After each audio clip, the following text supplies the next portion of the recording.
je vais remplir les petits moules en forme de lingot pour préparer l'appareil que je vais mettre au four. Enfin l'appareil, ce qu'on appelle le mélange que j'ai fait jusqu'à présent pour donner l'aspect des petits financiers.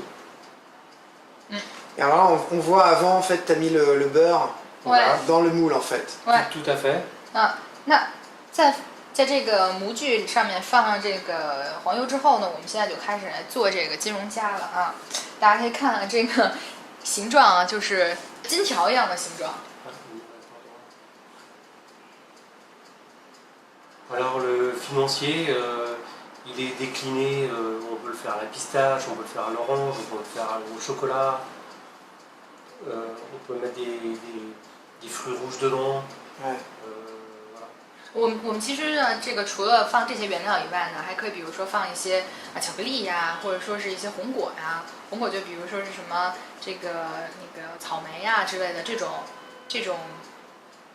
水果啊放进去。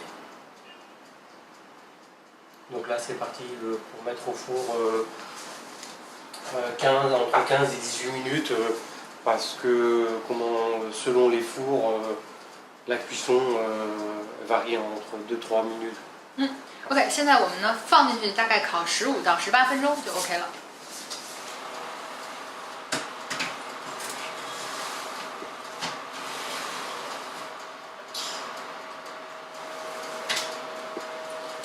Donc voilà, on est parti pour 15 minutes de cuisson.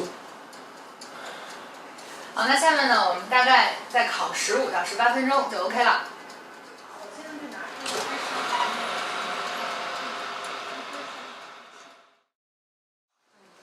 Alors donc là, les financiers sont au four, on va attendre 20 minutes.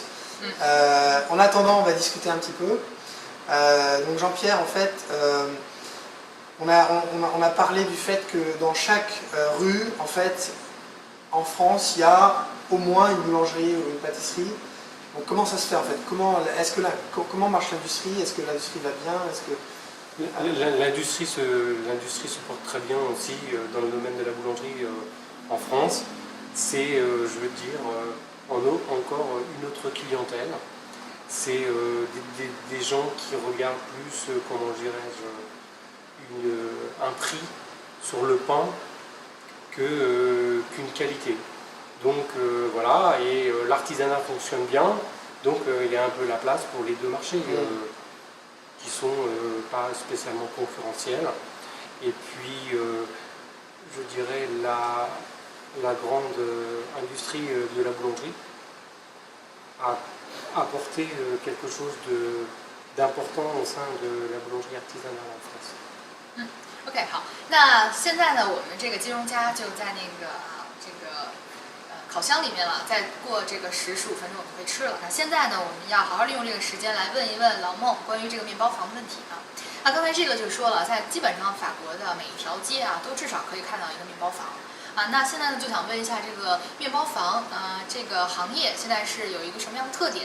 然后老孟呢就说呢，现在呢也有一些，比如说大的这种连锁的企业，当然还有这种小的啊，就比如说老孟从事的这种糕点师啊，就是这种 artisanat 这种手艺啊，有做手艺的，当然也有做这个大的这个行业的啊，就是说，其实呢，他们就是法国人，他现在也是有各取所好嘛，有的人就喜欢去这种糕点式面包房啊，就是手艺啊很精致啊，然后有的人呢可能就是追求这个价格，也许他就会去那些，比如说一些 supermarché 去买这些这个面包。supermarché 就是我们之前学的嘛，超市啊，超市还有这个 boulangerie 面包房 ，OK， 在法国是两个完全不同的去买面包的地方啊，也不一样的这个不一样的各取所好吧，不同的人去各取所好 ，OK，très bien merci。C'est vrai qu'en fait, tu as mentionné l'artisanat. La plupart des boulangeries et des pâtisseries en France ne sont pas des chaînes en fait, c'est des entreprises individuelles. Donc il y a énormément de petites entreprises de 5-6 personnes plutôt qu'une grande chaîne avec des milliers de salariés. Hein, c'est beaucoup d'entreprises, je dirais, à connexion familiale. Et donc souvent de père en fils on est boulanger. Aujourd'hui c'est vrai que les choses ont changé un petit peu. Mais on a très peu de groupes de boulangeries par rapport ici à Beijing où on fonctionne que par gros groupes. L'artisanat n'est pas présent du tout. D'accord. 然后呢，现在就说一说这个法国啊，确实又重新解释了一下这个 l'artisanat 这种手艺人啊，面包师。那老孟呢，就是说这个法国有很多这种从父亲啊传给子承父业的这种面包手艺人啊，但是确实呢，比如说这种现象在法国是很常见的，可是在北京呢，我们就可以看到啊，基本全是大的连锁面包房。但在法国并不是这样，法国有手艺面包师啊、糕点师、糕点大师啊，同时呢还有一些比如说大的公司。OK。Alors, moi j'avais aussi envie de savoir comment est-ce qu'on devient boulanger en France. Alors on devient boulanger par la passion. Moi, j'ai l'impression que j'ai été tombé tout petit dedans. Je me souviens que moi j'habite la campagne et quand j'étais petit, j'ai dit à mes parents, en voyant le boulanger qui vient apporter le pain, parce qu'à la campagne c'est comme ça que ça se passe, j'ai dit quand je serai plus grand, je serai boulanger. Et puis le temps a passé, mes parents pensaient que l'envie m'avait passé. Et puis quand on m'a demandé qu'est-ce que je voulais faire, j'ai dit je vais faire boulanger-pâtissier. Mais avant tout, pour devenir boulanger-pâtissier, il faut aimer manger, mais il faut aimer ce que l'on fait, il faut vivre le produit. Si on ne vit pas ce produit, c'est pas la peine de faire ce métier, parce qu'on n'a pas la fibre. Il faut sentir le produit, vivre. Alors on va laisser Yann traduire. Voilà, OK， 那下面呢，我给大家翻译一下啊，就是这个问了一个问题，说我们怎么就变成了一个面包师呢？啊，然后那个老孟就说了，他从很小的时候就想当面包师啊，以前就是有这个给他们家送面包的人过来了啊，然后呢，他看到这个面包的人，他就跟他父母说，我以后长大了就要当面包师。OK, Alicia. Et est-ce qu'il y a par exemple des concours de boulanger ou, comment en fait? Donc une fois que tu as décidé de devenir boulanger, en fait, comment ça s'est passé? C'est à quel âge en fait? Effectivement, donc en général, vers l'âge de 16 ans, on incorpore des sections pour apprendre ce qu'on appelle l'apprentissage, qui se fait dans des CFA, et après, qui dure 2 ans, pour la partie boulangerie, qui dure après 1 an si on veut faire de la pâtisserie. Après, on passe à des méthodes, à des niveaux supérieurs niveau diplôme. Donc BEP, après on fait BEP, CAP et on passe après si on veut continuer encore dans des méthodes de niveau supérieur comme brevet de maîtrise. D'accord. Donc ça en fait ça commence à l'âge de 15 ans 15-16 ans. 15-16 ans ，OK， 好。啊，那现在给大家翻译一下啊，就是说，这里问了一个问题，说如果我们想成为面包师啊，这个职业是从多大岁数开始，然后是一点一点怎么着，要考什么试，然后变成糕点师呢？啊，然后那个老孟就是说呢，我们15、16岁的时候，这个职业就已经开始了。你先去做 apprentissage 学徒啊，学徒，然后经过这个一两年的时间呢，你慢慢的就进入了这个糕点行业。然后之后呢，你基本上这个在21、22岁的时候就可以成为一个糕点师。Donc ça veut dire qu'à 20 ans, à 21 ans, on est prêt à travailler 啊。20、21岁的时候基本上就可以厨师了啊。然后之后，如果你再想往高了深造的呢，当然还有别的文凭去供去学习了。OK。Alors après, donc une fois que tu as 21 ans, 22 ans, comment ça se passe quand tu commences à travailler? Tu commences à travailler comme employé ou tu commences déjà à ouvrir tu commences à travailler comme jeune ouvrier, donc on appelle aide pâtissier ou aide boulanger selon la corporation que tu as choisie. Et puis après, avec les années passant de maîtrise et tout ça, peut-être tu décides le chemin d'ouvrir ton propre établissement ou alors travailler dans une maison comme chef ou sous-chef. D'accord. OK， 好，那讲一讲这个面包师、糕点师他这个职业发展啊。就在21、22岁的时候呢，我们可能出师了以后，就会去一个面包店，呢，比如说当这个面包师的助手。然后之后呢，这个随着职业的发展，可能有的人就进了这个一个大的糕点房当 chef 或者sous chef啊，大厨或者是副厨啊。然后之后呢，还有一些人，比如说像老孟一样，他就开了自己的面包房。Donc en fait, quand tu commences à travailler, tu fais, en fait, tu crées tu cuisines en fait. Et après, en fait, ce que tu as dit, c'est qu'au bout d'un certain nombre d'années, tu veux ouvrir ta propre boulangerie. Donc là, c'est un métier complètement différent. Est-ce que tu continues à cuisiner tous les jours ou est-ce que tu manages en fait des gens et tu gères ton entreprise? Comment ça? Alors au début, en général, quand on décide d'ouvrir un établissement, on démarre un petit établissement familial. Donc là, on est obligé d'être derrière les fourneaux, comme on dit, parce que on ne peut pas se permettre d'avoir des éléments à charge trop importants. Donc tu restes en fait à cuisiner. Tout à fait.